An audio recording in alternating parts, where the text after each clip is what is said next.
Hello everyone, welcome again to CM Videos, a YouTube channel where we try to get you started with modeling.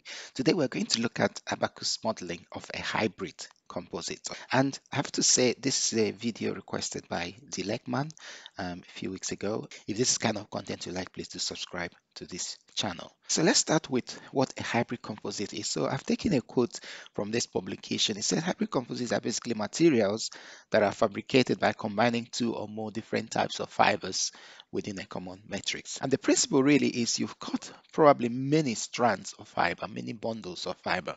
So this typically would be a laminate kind of arrangement. So you've got one laminate, another laminate, another laminate. They are all embedded within some kind of a matrix medium. So this is the principle of what a hybrid composite will look like.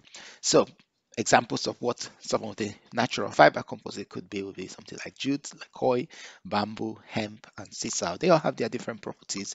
In fact, I've taken this picture from this publication.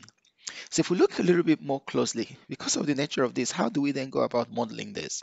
And the way I look at it is that there is a mesoscale approach, although some people do regard this as a sort of a laminar scale approach. Some do consider it a macro scale approach, but I think it is more in the bit in between the macro scale and the micro scale. So it's a mesoscale approach, and that basically contains three fibers. So you identify the different strands of fibers and the metrics, and you model them as one medium.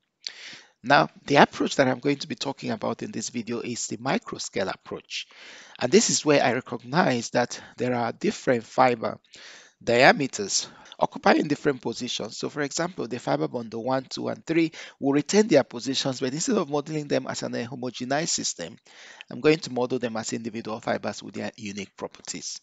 So the simulation here is going to be based on microscale modeling of a synthetic natural fiber composite, and I've chosen to use jute pineapple e-glass fiber hybrid composite. So what would the domain look like? So basically when we build the model in ABAQUS, it's going to look a little bit like this.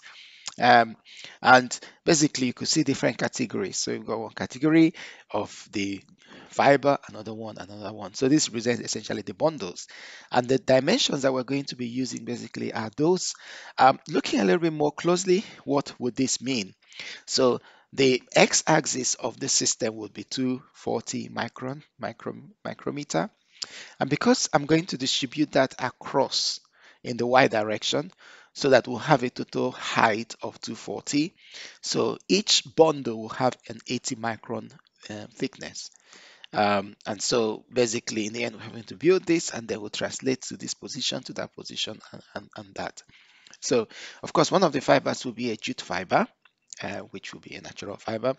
The other one will be a pineapple fiber, which will be also a natural fiber. And then I wanted to include a synthetic fiber, for enhancing the strength of the materials. And in this case, it's an e-glass fiber.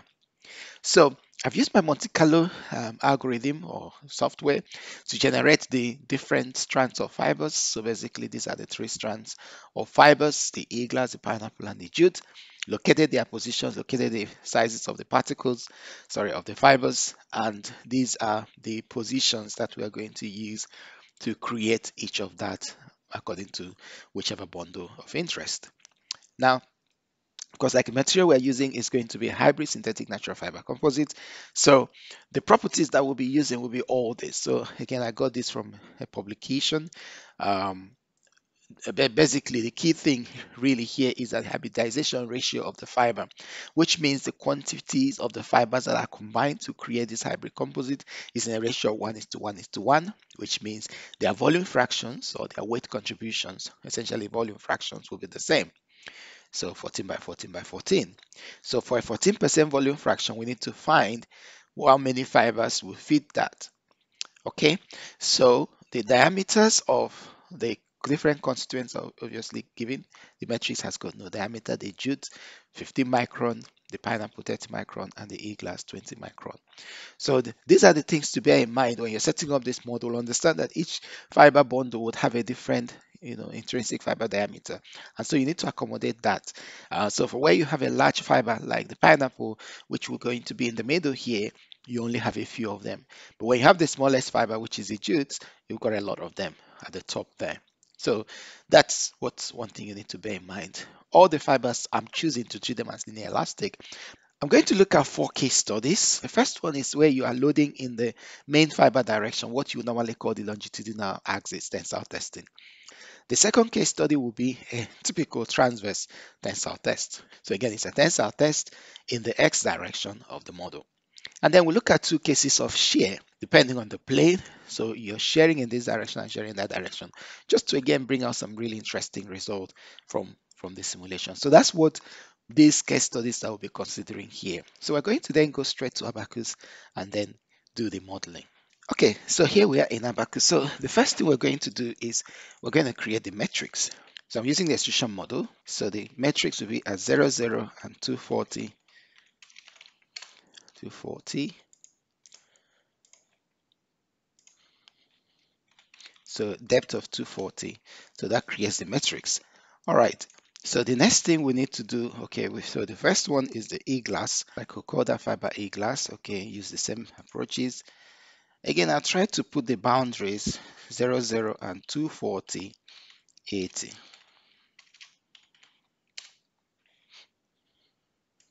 So that defines the region of interest. Okay, I'll just make size a little bit bigger. Okay, so this is fine. So we've got model, the boundaries within which we are going to create. So the first thing we do here is to start off with the circle.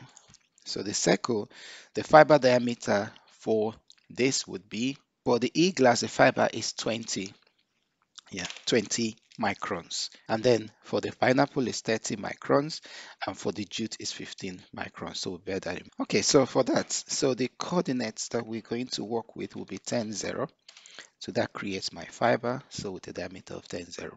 So what we then have to do now is to create multiple versions of this fiber. Okay, so what we're going to do now is to move this, create a copy of this from where it is, the origin is 0, 0, and it goes to 184, 64, which is the coordinate, the first coordinate. So we'll do the same, copy that from the origin 0, 0 to 45, 39. So we're going to do that for the remaining case.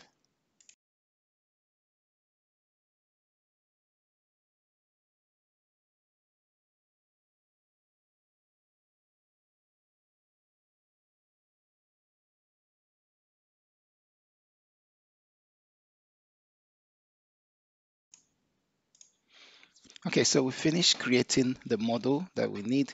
So what we're going to do is basically to remove this boundary, because I use them as a guide. So I'll press down shift and select both of them, delete them, and then that's it.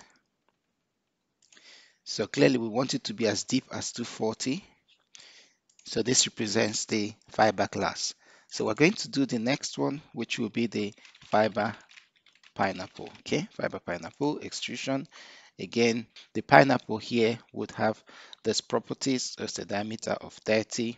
You will have this coordinate position. So we're going to use that coordinate positions for the pineapple. All right, so again, we put a mask 0, 0, 240, and 80. All right, so that represents the mask where we want that. So again, I change this to 600 to have all the spaces in place. Okay, so then we'll draw the pineapple. The pineapple has a diameter of 30 microns, so this will be 15, 0. So that's what we have, and then we're going to translate it as usual to different positions. Let's do that quickly.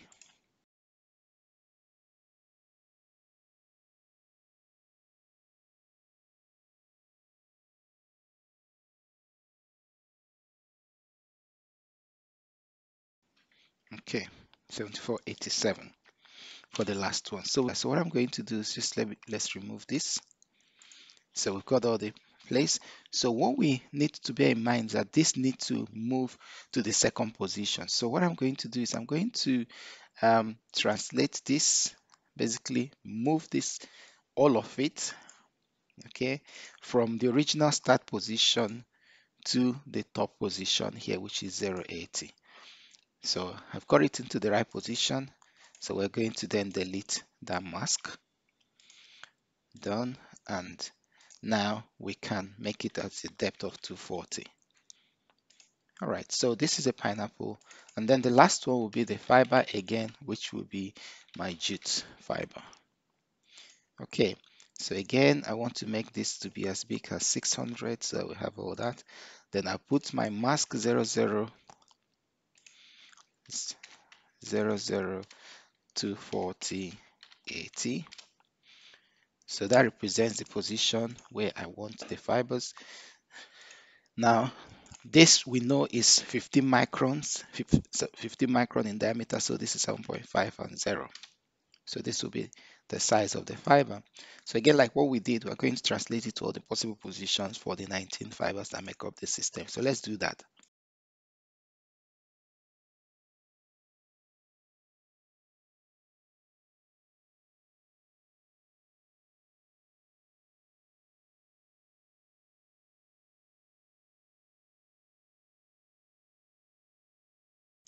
Okay, so we've created all the fibers and their positions. So I'm going to delete this, which was our reference. So again, we're going to translate this from its position to where it will be in the overall scheme of things. So I'm going to translate and move everything, select all that from here, start from here, 0 on the x-axis and 160 on the y-axis. So that gives us the position in space where this would be, so that it can be, it becomes a third bundle. So then we'll go ahead and delete, press it down, shift, delete, and then delete all that. Click OK. So we make it 240 as well. So this represents the jute fiber. So let's just go straight into the assembly module. So the assembly module, we have all three of them to make sure that they are all properly positioned. So if we look at the front view, take our perspective, so everything looks like it's perfectly positioned in place, nothing out of order. So we're happy with that. So we click OK. So take out the perspective. Now what we're going to do is to mesh cut them to create the hybrid composite. So I'll call it hybrid composite as a whole. Return all the boundaries, continue, select everything, done. Okay, so this is fine. Now it creates a new material for us here. So we're going to extrude cut to trim up all the boundary fibers. So I select that space. All right, so we'll now create a mask. So this would be, so let's just use here from there. No. So create a mask from here to represent the inside face to that corner. So, and then we'll create a bigger one of any size. So done. So that will trim off all the boundary fibers and we're fine. So let's then look at the properties. So the first one is E-glass. So E-glass, what are the properties of E-glass? So the properties of E-glass here would be 73 gigapascal with a Poisson ratio of 0.21. 73 e to power 9 and 0.21. So we're not going to allow it to be plastic. So this is E-glass. So the next one would be the jute material. So what are the properties of the jute material? So we reference the jute material have a Young modulus of 35 e to power 9 with a Poisson ratio of 0.35. So 35 e to power 9, 0.35. No plasticity. The pineapple fiber would have its own properties as well. So the pineapple would have 60 gigapascal. All right, so 60 e to power 9 and 0.35.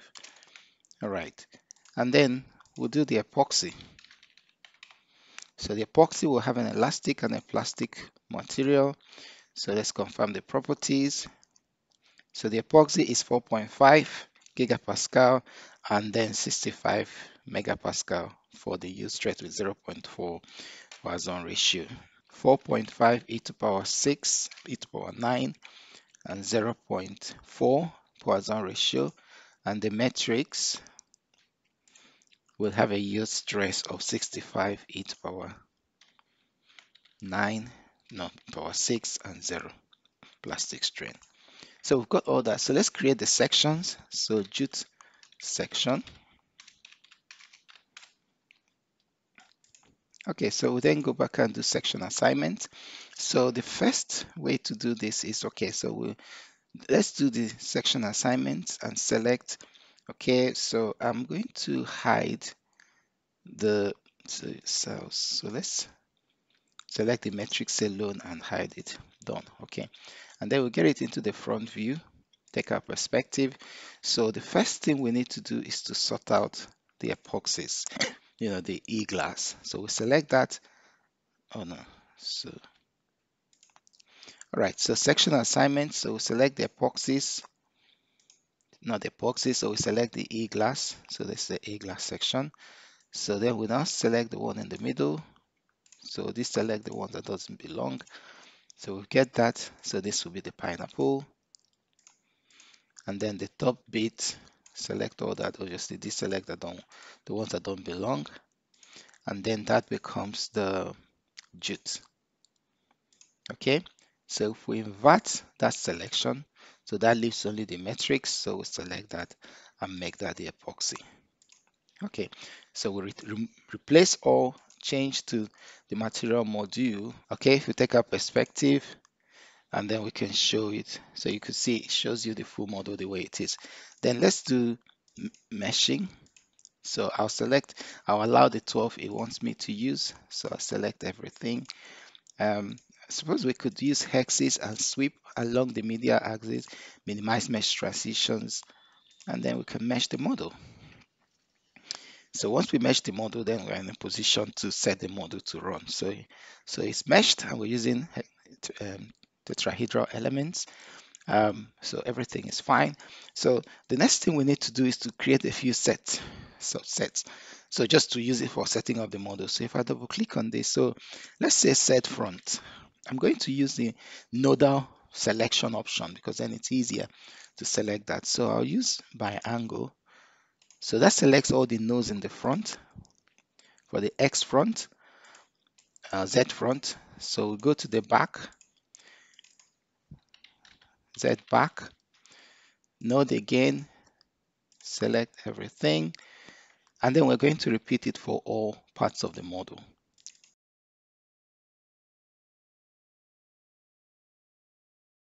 Okay, so we have all that. So the next things we need to do is to find to create the reference points. So let's go to the assembly module and let's find what this corner would be. So this point. So let's find what this corner is. So done. So let's find what is gonna based on a point. So that's 240. Yeah. So we create a reference point. So maybe 280, 240. All right. So we've got that. So let's now do an RP for that. So on the assembly module, so reference point set for this particular case. So this is fine. So we've got all that. So then let's create our step. So loading step. So static general is fine. You could try a history output, but we're not going to do that. If you want to look at the stress strain data, so let's just put some kind of boundary condition. So X back with a roller support, displacement set, X back, continue, X direction. So we're going to do it for all cases in the other direction.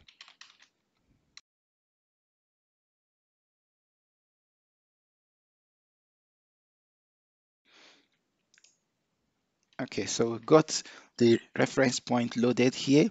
So I just need to then connect it with the direction that I want to load. So I'm going to use the X constraint equation. So we're going to call this constraint equation, something like this, X. So basically the set I need to link that with will be the front, X front, no degree of freedom 1, -1, and this will be to reference point, no degree of freedom 1. Okay, so we've got that. So we've got the loading, everything is in place, and we're applying a 10% displacement to the model. So this is the transverse longitudinal. So if I rename this, okay, so this is case 2. So if I copy this, and then I could have another one which I'm going to call the longitudinal z-axis tension. So we're going to work with that longitudinal z-axis tension. Maybe we create the first model, which is on the transverse. I'm going to call this model, so transverse x-axis tension main for this first case. Okay, so now for the second case, which is for the second case, the longitudinal case. So what we want to do here is I want to load in the x direction, in the z direction. So I'm going to rename this and call it z tens. Okay, and it's going to be still on the nodal set, but not in the x direction, but in the z direction. Okay, and then our constraint equation for the second case will change. The constraint equation would be linked to the z front. Okay, with the reference point, obviously we are going in the third axis, so that means here is linked to that, and then I can create the job as well. So this job will be longi x-axis tension main, and then the other cases, so I could create a copy. Okay, so I've created the two shear cases, the shear YZ and shear X, ZX. So let's just look at what the boundary condition. So the first thing is I said the Y base here is clearly here. So it's fixed in the Y base, is fixed in this direction, X direction, okay, in the two directions. So, so fixed all of them that way.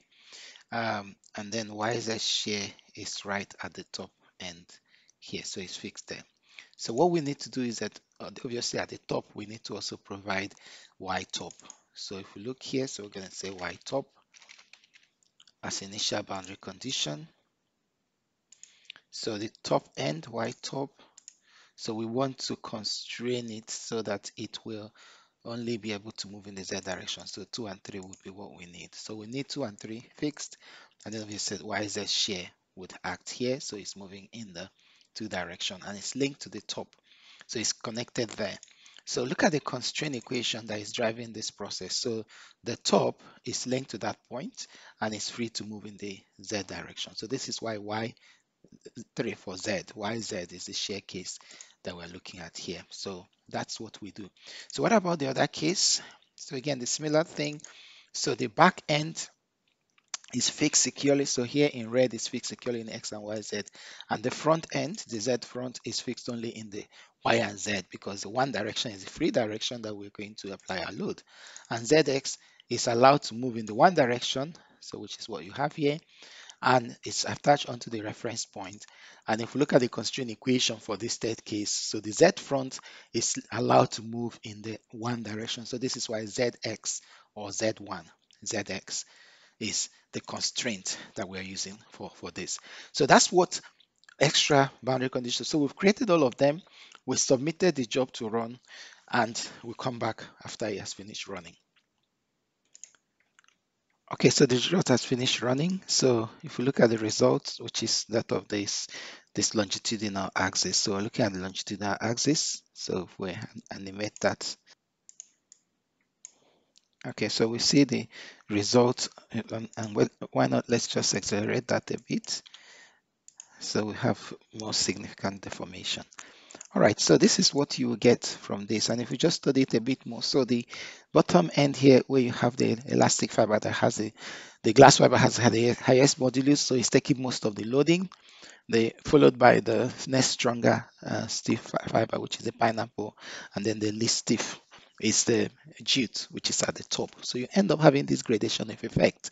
And if we look at the plastic strain, okay, so it shows some plastic strain result. If we look here, okay, you could see some stress concentration around that particular big pineapple fiber that is on this edge. So you could see the distribution of loading, and this is really one advantage of having a hybrid composite, because you can then tell all the experience with the top end being a bit softer and the bottom end being harder because of this the E-glass metric structure. So that's one thing you will get if you're looking at it in this axis. So what about the transverse direction? So look at the result in the transverse direction. Okay, so we end up having a similar behavior, because obviously in the transverse direction, what you will find here would be the fibers, okay, stay in their place, and as you pull around, the fibers will adjust, the big ones and the small ones and everything in place. So the plastic strain, okay, some interesting result that you would see what's happening here, all the way. So almost like the same behavior as you get with a unidirectional and one fiber composite. But here, because we've got multiple fibers, again, you get some interesting result with this simulation. And what about the shear cases? So let's look at this shear. So this case, what we have here is we're looking at this face. So if I look at the animation, okay, so you can see how the structure is shearing in that direction as you move here. So if we look at the plastic strain, so it shows you, okay, and then you have a bit of a kinking effect on this fiber due to the shear effect. And then finally, what about the YZ? So look at the result. So you end up with this. So maybe we should, okay, so we leave it that way, and then we can look at the plastic strain. So this shows you some interesting results. And if you notice here, you got these rigid fibers that are kind of very close to the base. Remember, they're the strongest fibers, which are the glass fiber. They are very much at the base. They don't have any room to rotate at all, because even if they try to bend, they don't really have much room, especially considering you've got a rigid fiber that is anchored to the base in this design. And so if this were going to fail in shear, those very strong fibers at the base would going to influence the behavior of the structure in shear. So that's the kind of information that you will get. And by intelligently positioning these fibers in different places, you can actually enhance the load absorption capability of your composites. So, and this is what we are learning from this simulation. So let's just put them all together and make a comparison. Okay, so we'll put all the fibers together, all the structures, different simulations, you get some interesting results, especially if you go to the plastic strain. So you get the longitudinal behavior, the transverse response, the shear in the ZX plane, and the shear in the YZ plane. And I hope that you find it really useful. If this is the kind of content you like, please do subscribe to this channel, and click the notification button, so when contents like this are made, you'll be the first to see it. If you tell me what you think about this video, what you think about the simulation, if it's kind of sensible things to you, and I'll see you in the next video. Take care. Bye bye.